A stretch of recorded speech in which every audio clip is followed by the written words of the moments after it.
దివంగత ముఖ్యమంత్రి doctor YS Rajasekhara రెడ్డికి నివాళులర్పించారు తెలంగాణ సీఎం రేవంత్ రెడ్డి. జూబ్లీహిల్స్లోని ఆయన నివాసంలో మంత్రి కోమటిరెడ్డి వెంకటరెడ్డి, ఎంపీ రఘువీర్ రెడ్డి, అలాగే ఎమ్మెల్యే రాజ్ ఠాకూర్తో కలిసి వైఎస్ఆర్ చిత్రపటానికి పూలమాల వేసి సమర్పించారు.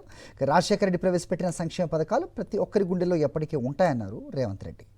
ఆయన నిరుపేదలకు అందించిన సేవలు, చూపిన సంక్షేమ బాట ఎప్పటికీ చిరస్మరణీయమని కొనియాడారు.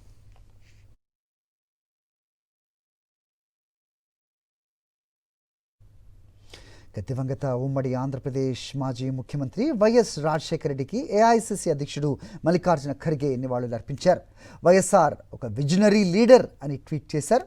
ప్రజల సంక్షేమం, అభివృద్ధి కోసం తన జీవితాన్ని అంకితం చేశారని మల్లికార్జున ఖర్గే గుర్తు చేశారు.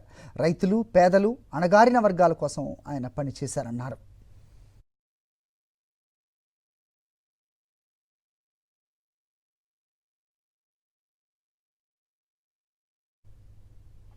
అలాగే మహానేత దివంగత వైఎస్ రాజశేఖర రెడ్డి 77వ జయంతి సందర్భంగా కాంగ్రెస్ నేత రాహుల్ గాంధీ ఎక్స్ వేదికగా స్మరించుకున్నారు. వైఎస్ఆర్ నిజమైన రాజనీతిజ్ఞుడని, ప్రజా సంక్షేమం కోసం చిత్తశుద్ధితో ఎందరో జీవితాల్లో వెలుగులు నింపారని గుర్తు చేశారు. వైఎస్ఆర్ చేసిన సేవలు ఎప్పటికీ చిరస్మరణీయమన్నారు రాహుల్ గాంధీ.